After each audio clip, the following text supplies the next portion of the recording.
Welcome to Raise the Anchor with host Melissa Burbridge. In this podcast, I will share the stories of individuals who have made major life-changing decisions. The purpose of this podcast is to tell their stories and inspire change within. Stick around and share their journey with me. Today on the podcast, I have a lovely lady whose strength and determination has literally moved me. I do have a disclaimer for this episode, however, because her subject matter is a little different than what we normally discuss. We believe inspiration comes from anywhere. So welcome to the podcast, Jodi Bengert. Hi, thank you. So I first met Jodi at a PTA meeting, doing events at our kids' school. As I learned more about the fact that she was a teacher, the fact that she had a side business, and both her boys were in hockey. Then I learned about her illness. It really moved me by how much she was doing and not even showing that she was sick. So before we get into your story, you have a very rare, mostly genetic disease called polycystic liver disease. Can you share with our listeners what that is? Sure. So polycystic liver disease, which I'll probably just call PLD from here on out because it's a long word. It is a rare genetic disorder, and it's passed down throughout your family. Now, there are some people that have PLD that don't have anyone else in their family that has it, but they're even more rare. It affects about 1 in 100 to 150,000 people. And essentially what happens is when we're in utero, some of our DNA is mutated, and it's really difficult for the body to process certain proteins. So it's almost as if your kidneys and your liver have a reaction to the processing it, and they get covered in these fluid-filled sacs called cysts. And over time, they just multiply and multiply and multiply until the liver itself or the kidneys become so enlarged, and it affects your entire body because your body has to adapt to make room for this massive organ. In advanced extreme cases, like mine got to, it can grow to be 10 times your normal size.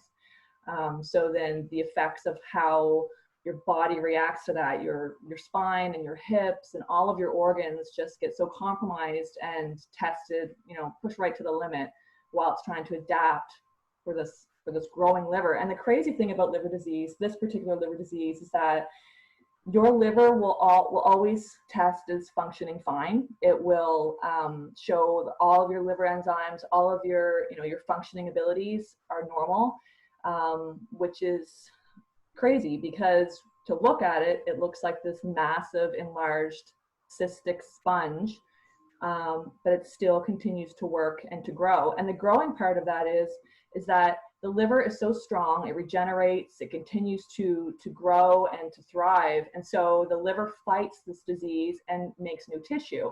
And then over time, cysts completely take over that new tissue, and then it grows again, and cysts, cover it again.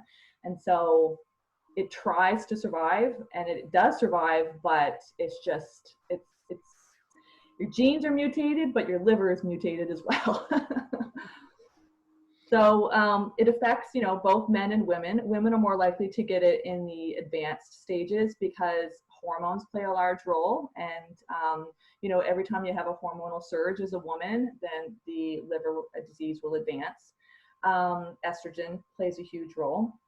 Cysts aren't very commonly found in youth or adolescence, but typically in the 50s, in your 50s and your 60s, that's when the disease is diagnosed and when it starts to progress.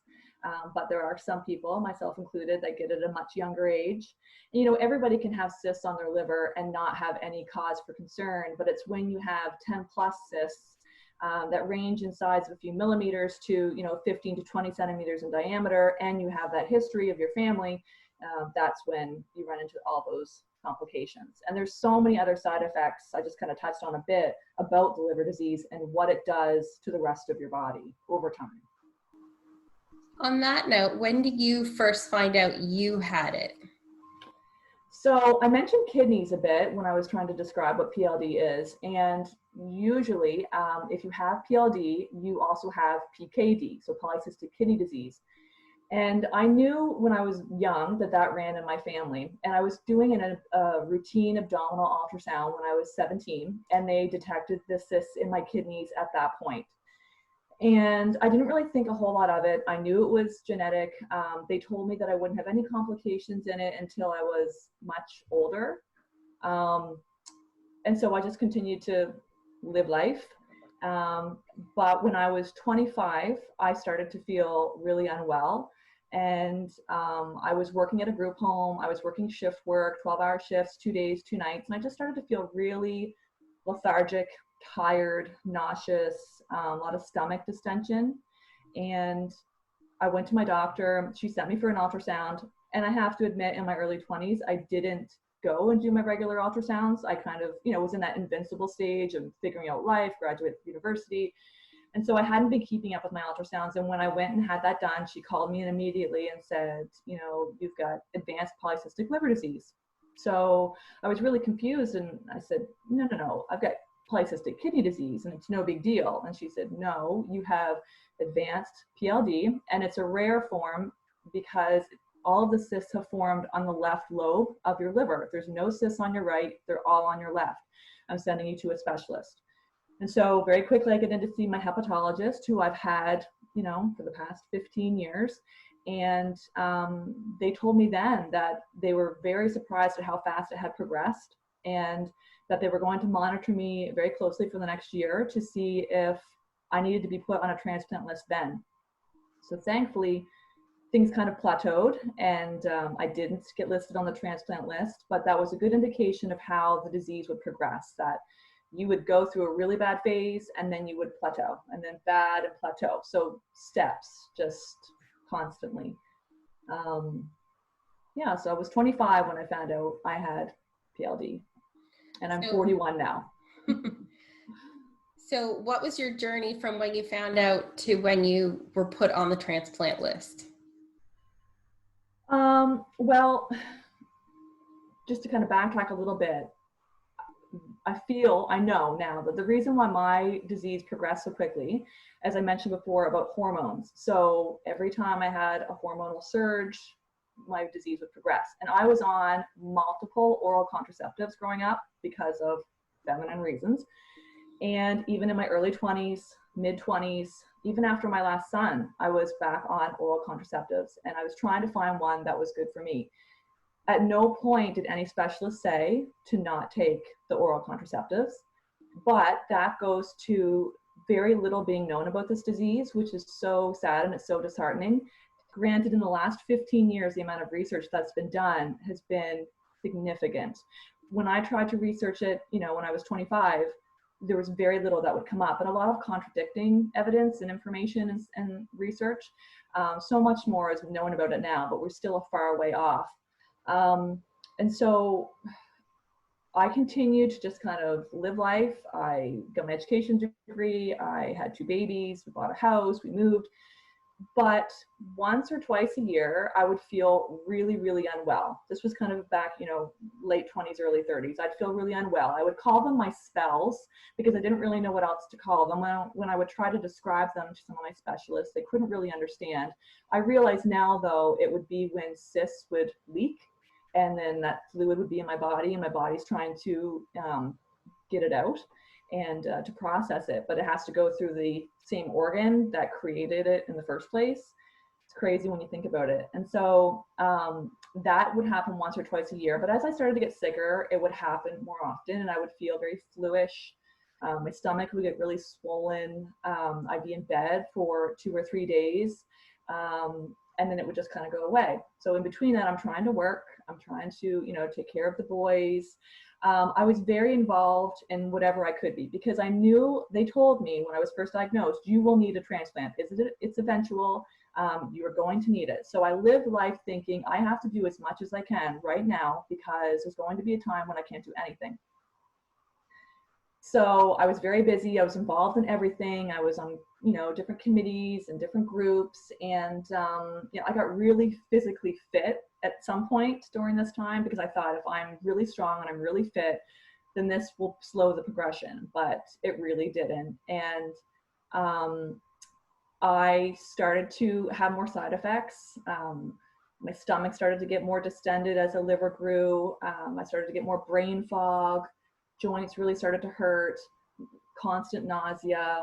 And I would see my hepatologist and my nurse practitioner every year. I'd go for my regular ultrasounds.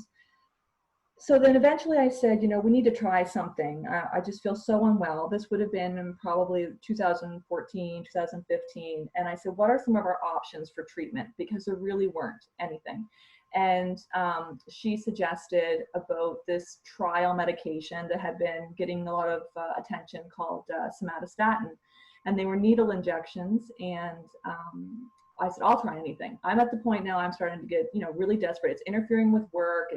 My sleep is starting to get affected, eating, stamina, everything. And so we tried the medication. It's very, very expensive. I wouldn't have been able to continue it long-term anyway, because the insurance company wouldn't have approved it.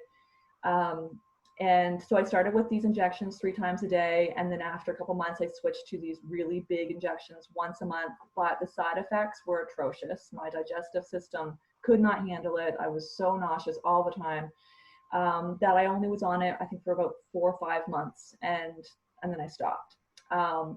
These medications are supposed to shrink the size of the existing cysts and to keep the new cysts from coming. They didn't notice any change in my diagnostics from when I started and when I stopped. Granted, it was a short term, but we did try that. And then a few years went by and I appealed to them about transplant. I started to get muscle mass deterioration. I started to lose weight, eat much less. And I was basically told the only way that you'll get transplant is if you can't eat anymore. You're essentially starving because your liver is so enlarged, it's squishing your stomach, and you're starting to lose weight, and you run the risk of heart issues and things like that. So I forgot to mention that when you are, entering the transplant world, they assign you a score. It's called a MELD score, and it's based on a number of factors, liver tests and quality of life to a certain degree. If you're losing weight, if vitamin deficient, things like that. And when they gave me my score, I was only a 7 out of a possible 15 to 25. So I was very, very low. And that was why they wouldn't entertain the idea about transplant, because my liver function was still working fine. And as sad as it was, and my quality of life was getting, that was not a reason for transplant. So when I got sick, I went back to my surgeon and I said, we need to explore transplant. Now I'm starting to lose weight, I'm not eating. And he put me through to the team, and I went through that transplant prep where I met everybody on the team that would be responsible for working with me. And it was a very daunting and overwhelming experience. It was a week long every day. And I heard the worst case scenarios. It was a really hard experience. And I realize now, looking back, because I was pretty upset at how it all went down and how negative an experience it was, and the different approaches by some of the medical professionals. But I realize now, because transplant is so, it's a huge procedure. It's life-threatening in some degree. So I realized they were really trying to kind of figure out if I was ready for this, if I was ready for the risks. And in all honesty, at one point during the transplant prep, I said, I am not ready to go from bad to worse, because the risks that come with transplant, your cancer increases substantially post-transplant. Medication side effects are numerous. Kidney failure is a high risk after transplant from liver. And I just thought, how can I go from this to worse? How can I let my kids think that something amazing is going to happen with transplant and then I come out worse, or even, death? And I remember breaking down during the transplant, and I said, I'm not ready for that risk yet. I thought I was ready, but I'm not ready. And so a couple of weeks went by after the team met to discuss, and I was called by my transplant coordinator, and she said, the team does not think that you're ready for transplant at this time. And I remember I was on my way to go and substitute that day, and I wasn't surprised, but it still sucked. It still was sad, bad news to hear.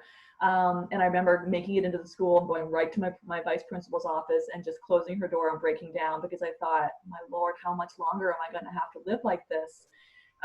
Because you have to put on a face, you have to put on a pretend mask and make it seem like you're fine. But I'm fine when I was teaching, I was fine when I was putting the kids to bed, I was fine when I was hanging out with my friends, and when I was with my family. When meanwhile I feel absolutely horrible and I don't want to see anyone or talk to anyone, but you have to just keep going.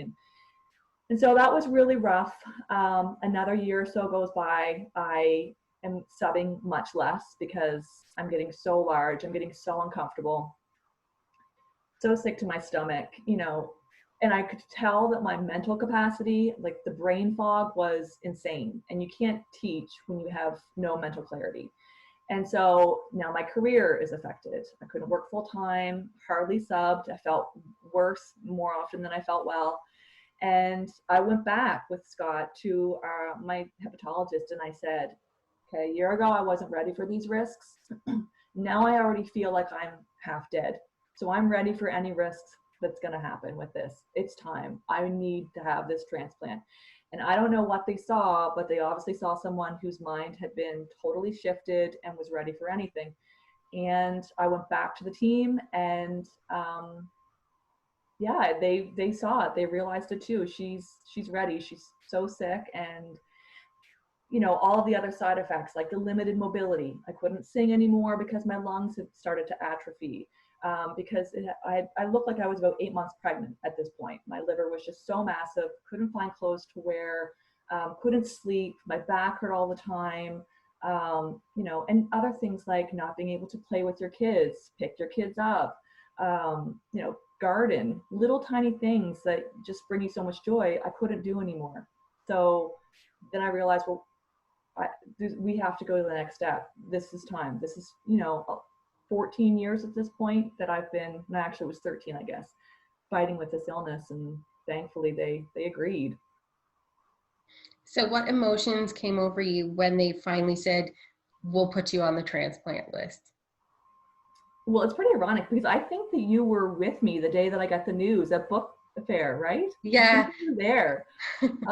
It was crazy. So it was kind of bittersweet when I got the news. I remember I was getting out of my car to go back into book fair and I got the phone call, and the approach from my transplant coordinator was very blunt. So you're on the list, but your MELD score is still only 7. So don't get your hopes up because it's not happening overnight. And that was pretty much how I was told. And I've had a conversation with her since then, and we're much closer now. But when you wait literally 10 plus years to find out about this, and then you're told, you're on it, but it's not happening anytime soon, you feel like, well, am I really even on it? Is this as big of a deal as I want it to be because it's not happening anytime soon? So it was definitely mixed emotions. I remember I had to leave. I left book fair because I was just an emotional wreck. But I also allowed myself to be really excited because I thought this is just one step closer to getting to where I want to be, to getting a new life, to having my life back. So, and I might be jumping ahead a little bit here, but I go through my first year of waiting, and I get into my second year of waiting, and I can't even describe how sick I was at that point. It was just, my body was gone, my mind was gone. If I hadn't have had those boys in my life, I don't know, it was bad. Yeah, I know. I remember seeing you again after that, and you said, yeah, I left work for now. I just want to focus on the family because I don't know what's ahead.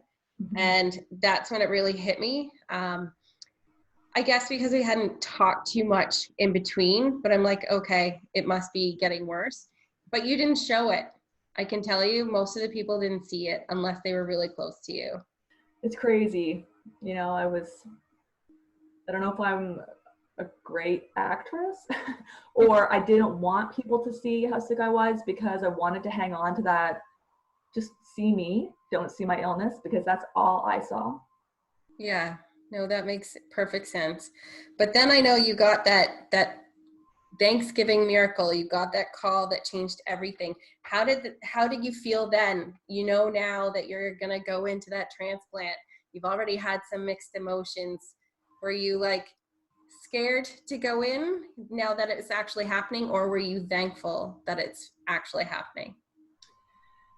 Well, ironically, it came as a huge surprise, but for a number of reasons, because a few months before I got the phone call, I actually went back to the hepatologist and I said, all right, my MELD score is still 7. I've been on this transplant list for 2 years. I am nowhere near getting a call. I said, we need to explore another option. I need to have some space made in my abdomen. Can we look at getting a resection? And that's one of the treatments available, as well as deroofing or cyst drainage. But a resection is when they would remove a portion of the liver to free up some space and hope that it would grow back cyst-free for a little while. That's how desperate I was. And there are so many side effects and dangers related to the resection, because you've got this open organ that's been cut and it's trying to heal inside your body. So the risk of infection is really strong, really high, as well as when you go to get a liver transplant, the organ inside could stick to other organs. So then when you have to do the transplant, you run into so many more risks. But at that point I said, I don't care about the risks. Let's do this. And so when I got the phone call, we'd had a wonderful Thanksgiving weekend. The boys and I, it was amazing. It was just the best weekend I can remember having in such a long time.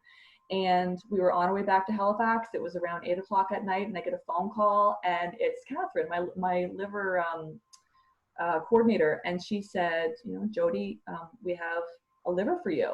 And I stopped for a second, and the boys both looked at me, and I said, you mean you have a date for my liver resection? And she said, no, I know that's what you were waiting on, but we have something even better. We've got a liver. I can't even imagine the emotions that must have went through you at that moment. It was surreal. I mean, it's almost been a year, and I can't not whelm up when I replay that night, because it was so surreal. And we stopped, we pulled over, obviously, because I was like this. And the boys and I just sobbed, and we were so excited. And, you know, I said, boys, our lives are going to change. Mom's going to come back. Oof. And then we called all the family, and they were so excited. And the transplant coordinator said, you need to come right here. Come right to the hospital, get someone to meet you at the hospital, and they'll pick up the boys, and you need to come in, you need to be tested, you need to get ready and prepped. And it was as if I was kind of having an out of body, like Scott met me at the hospital. I kissed them both goodbye. I didn't want anyone to stay with me that night. I needed to be on my own to mentally prepare, to plan, to make to-do lists, to cancel appointments, you know, dentist appointments, and let hockey people know. And I probably didn't have to do all those things, but it calmed me, and it kind of prepared me for feeling like, all right, we're good for a while. I can get through this, and the world won't fall apart. And so, that the night before, I wrote letters to the boys, you know, not necessarily goodbye letters, but kind of, just in case. But thankfully, we didn't have to give them to them. And I was excited. I was so excited for the next morning to come, because I thought the sooner we get this done, the sooner I get my life back. Yeah, I can't even, now hearing that and knowing that I welled up when I read your Facebook post that you were finally going in, I don't even know how you could have framed your mind to write those notes to your boys. That I don't even know that I could have the strength to do that. It was crazy. I remember I gave them to Scott, and I said, don't read them. And you know when you have to give these to them, and hopefully we can just get rid of them. He still has them. I haven't read them since, but I felt like I said so many wonderful things, just in case it ever, you know, it came to that point, they would know how much they were loved and how hard I fought and tried. But it's, they're my heroes. They're the ones that got me through, for real. That must have been, sorry. That must have been, definitely scary. So since your liver transplant, you've had a rough road. Can you explain it to our listeners? Well, when I first came out of transplant, things went really well. I was put in ICU, but I was only there for less than 24 hours. I skipped the step down floor and just went right to the recovery floor. And I was told that things were looking so well that I would possibly be out within, 4 to 5 days, which was exciting. But then around the third day, I think I started just to feel different, started to feel unwell. I felt a tender yet kind of hard spot down on my lower abdomen. I just felt really sick to my stomach. And so when I told the team about it, they sent me for a scan and they found that I did have a fair sized pocket of infection in my abdomen, as well as a new clot had formed in the new liver, which was, frustrating, but part of the whole transplant process. Those things can happen. And so instead of being out within a week, I was in the hospital for actually 3 weeks, and I had to be hooked up to a blood thinner and to antibiotics almost 24/7. So both hands were connected to this IV system, which was frustrating when you're used to being the mom that's in charge of everything and independent and running the house, and you're in the bathroom trying to take care of business and your Johnny shirt falls off and you can't reach the help button, and your bag starts to leak all over your leg, and it's just, there were a few mini breakdowns like that. But I had wonderful family support. The nurses were amazing. I don't think I could ever show them how much I appreciate how much they took care of me. Same as my mom, my family, Scott, my sister. Finally, I got out. My liver tests started to balance out. I still had the blood clot, but I felt confident and comfortable that things were going to work out well. And within 2 weeks of being released, I ended up back at Dartmouth General because of just some weird, strange pain going on, which they couldn't determine what it was, but they found out that my liver clot was gone. So that was huge, huge, huge news. I was able to stop taking the warfarin, and I felt a little bit more free because I knew that the recovery was going to be long. I knew the recovery would be difficult. I knew that there would be strange things happening as side effects of the medication. But I felt so determined and I felt so mentally strong that I thought, bring it on. Whatever happens, it's going to be so much better than where I was just at. I ended up getting the stomach flu about a month after transplant, so that was not fun. That went through all of our family. And then I actually was rear-ended by a Metro Transit bus around Christmas time. So 2 months after transplant, I was hit by a bus. But this is just, they make good stories now. Then in the new year, I started to feel really run down. I started to feel I had a lot of hair loss. I had a lot of skin changes, a lot of swelling in my joints. Mobility became a big issue. And I felt so fatigued, so lethargic. And then COVID hit, and I thought, how is it any different right now than what it was like before transplant? I can't go anywhere, do anything, see anyone. It hurts to walk, can't sleep. I just feel miserable. And so then my mental health started to definitely take a beating because I thought, I had a plan that after transplant, I was going to just soar. Things were going to happen. Like my time was right now. And COVID changed all that. And so all of my plans, all of my goals, all of those just kind of dissipated. And I thought, oh Lord, this is not what I thought was going to happen. So I found out I was very anemic and went through multiple iron infusions. And my last one was early June. And I feel now, obviously that mental kind of fog and all of that negativity around COVID being in control, that's all kind of gone too. It's totally gone because now, things are lightening up a bit and I feel better. So when you feel better, everything starts to click. And now I'm excited. There are always going to be strange things that are happening in my body. Like, for example, I told my liver team this week that my armpits are swollen. Random strange thing, and they can't necessarily figure out what could be causing that, but there's so many strange things that go along with the transplant and the reaction to the medication and how your body tolerates it. And if swollen armpits is what I'm dealing with, I can deal with that. Yeah. So yeah, and I just have to kind of ride out the bumps, because there'll be a lot as time goes, and there are risks, you know, with cancer and things like that. But I'm so much more able to deal with it than I ever have been. So. And on a note where you said that your family was so helpful, and you want to repay them, I think they were probably more than happy to have you there. So they would be willing to do anything to help you. Yeah, you're right. You're definitely right. Yeah. I remember the day before I got released, my mom was there and she gave me a big hug, and she said, "Thank you." And she hugged me, and I said, "What are you thanking me for? I'm the one that owes you everything." And she said, "Thank you for coming back to me." I was just a mess. But you're right. The things family do for each other, it's just blessings. And I imagine your boys were just so thankful. Oh, big time, big time. They were really nervous, and they got to stay home from school the day that I had the procedure. And then they visited me about 3 or 4 days after, I think, because I wanted all the tubes out of my neck, and I wanted to be able to sit up, and not too much of a shock for them. And maybe it wasn't that long, but still enough time had passed that I felt like I would be okay with them seeing me, and they were just ecstatic, you know. My Mother's Day cards this year were phenomenal. Let's just say. That's good. Well, I know you touched on it before in your recovery, but when you initially woke up, what was your first thought? Like, was it a sigh of relief, or were you worried about the long road ahead?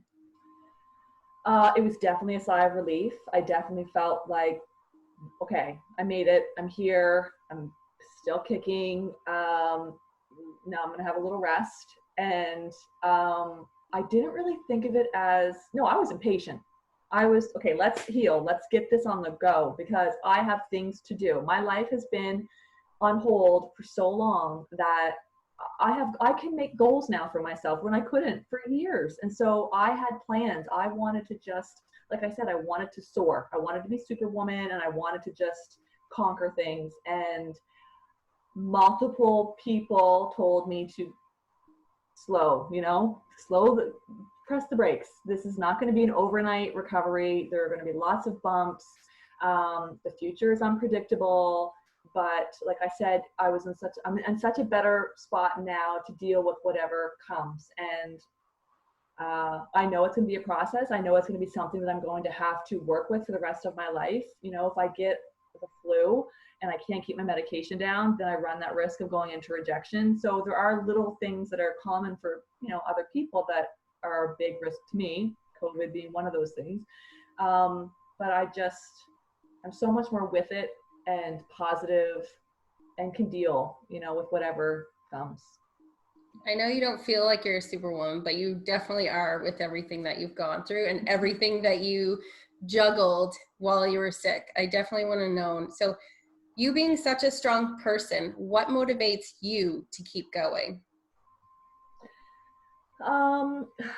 Seriously, another chance at life. I had so much time to think when I was sick about, okay, when I get better, this is going to be different. This is going to be different. I'm never take that for granted again. These are my priorities. This is what I value as being important. And so I kind of feel like I have another opportunity to start over. Slowing things down, that's a huge thing. So as much as COVID has made me go crazy, it's also made me appreciate slowing life down. The kids are happy to have slowed their lives down. We're spending so much time together. My husband worked crazy hours and he's home with us now. So we've never spent this amount of time together, just relaxing and being, in the now. So that's been awesome. Goal setting is motivating me huge. Having plans for my future, plans for myself. And I've told this to my family and to the boys, my life was devoted to you so much when I was sick. Like, you took every ounce of my energy. When I wasn't with them, I was resting. And then I was with them, we were just, they took all of me, and I wanted that. That's what I saved my energy for. They're the ones that got me through. But now I feel like, okay, it's my time, and what's next for me? Because I had such a large block of my life kind of held hostage. So making goals, paying back, contributing, doing something to give back to the Canadian Liver Foundation, which was a huge help to me. I didn't mention that I was a guest speaker at the Canadian Liver Foundation's Liver Right Gala, their first one that they had a few years ago. And I want to give back and be a part of that organization and help with fundraisers and just, you know, help with more research and raise funds and awareness. So definitely giving back and doing something good. Yeah. Well, I definitely see with your passion and drive that you'll definitely take off once COVID comes up and you can actually take off and do that. Yeah. Since your disease is usually a genetic disease, are you worried about your boys going through the same thing? Absolutely. Absolutely. We've had multiple conversations, the boys and I, because they know this is genetic. They know that they have a 50% chance of getting this. My mother has it. Her mother had it. My great-grandfather had the number of people, there are dozens and dozens of people in my family that have this illness. So the likelihood that they will have it is, like I said, 50-50. And we've had lots of discussions. And would I have had, if I could do it again, would I have had them? Definitely, I would. And maybe that makes me sound selfish, but I would never not have them, knowing the joy, obviously, and who they are as little humans. But when I look and see, when I think back and see how much research has been done and how much more I know about polycystic liver disease now compared to when I was 25, which was very little, there was very little research done on it, it's huge. And so I feel like if they do have it, by the time their time comes and they're diagnosed with it, I hope that we continue in this direction, that so much more is available in terms of treatment or options, diets, things like that. There's a lot of contradictory information, and everybody's genetic makeup is different in how their body responds to the illness. But I'm hoping that they'll have even more offered to them to fight this disease. Because if I have to watch them go through what I went through, like my mother watched me, they will be sad. It'll be devastating. So we're going to think as if that's not going to happen. I think that we have to get through. Yeah. The doctors better look out if they try. Exactly. Definitely. So yeah, you spoke at that conference, and I love the fact that you advocate and speak for that. How can our listeners help you get the message out more? Well, you know, if they have any questions about polycystic liver disease, to do some personal research, to go to the Canadian Liver Foundation website, find out a little bit more about the different liver diseases, in particular polycystic liver disease. Donate when they have their annual donation time to help with researching and offering grants to medical professionals so they can continue their research and try to find cures or ways to prevent this from happening. Just asking questions, and this isn't just related to polycystic liver disease, but to sick people in general, to be an open ear or have an open mind and, you know, ask questions about how we're doing. But also when you're wearing a mask too, people don't always think to ask questions because you're not portraying your true self, right? I guess it's to the friends of sick people to really kind of see behind that mask and check in and make sure that they're okay. Yeah, there's lots of different websites about the illness. There are lots of Facebook groups that people can join to find out more about it. And that's honestly where I go to. My first resource is to go to this collective group of people to find out, well, in your situation, you know, and that's how I really felt more in control of my illness, because I was able to find same people like me that are going through this, and we really, really helped and continue to help. No, those are great ideas. Those are great tips as well. Since you inspire so many, who inspires you? Well, I mean, I know I mentioned them a lot, but my boys definitely, they are an inspiration to me. They remind me each day, you know, why I fought as hard as I did. And as much mom guilt as I had when I would be in bed each day, or if I couldn't let them have friends over because I was too sick, or, you know, we couldn't do this because I wasn't feeling well, I also feel like this experience has made them compassionate, people that when they grow up and they experience illness or hard times like this, they're going to have the resources and the mental capacity to deal with this and not be afraid of it. Like a lot of people are when it comes to illness. They hide from it, they avoid it, they ignore it. And so I'm excited for them that they have those skills. And who else motivates me? I mean, my mom is a nurse, and she definitely used her nursing skills when she took care of me, as well as her mom skills. But what nurses go through and their job, it's just, they're so wonderful. And Samantha, there's a gal that I met through the Canadian Liver Foundation, Samantha Warshick, and she lost her dad suddenly to a liver disease. And when they wanted to have Halifax's first Liver Right Gala, she was the chairperson, she was the coordinator, and she's so passionate, she's so intelligent, she's just, I aspire to be like her in terms of her passion towards finding out more about liver disease and raising awareness. And she inspires me a lot. I don't know if she knows that, but she does. So I'm hoping that once COVID's done, we can start planning again the next Liver Right Gala. I'm going to be a part of that committee and trying to give back and help inspire others. Yeah, definitely let me know when that happens. I will. Yeah, I would love to go to that. It's pretty awesome. Yeah. Well, I want to thank you for sharing your story. It was truly an honor to have you on today. Thank you so much. I really appreciate it. It's a little overwhelming. Thank you for joining me for this episode of Raise the Anchor, brought to you by Killick Media. Remember, you can join our email list at killickmedia.com and subscribe to this podcast so you don't miss the next episode. Don't forget to rate this episode as well. I'm Melissa Burbridge, wishing you smooth sailing.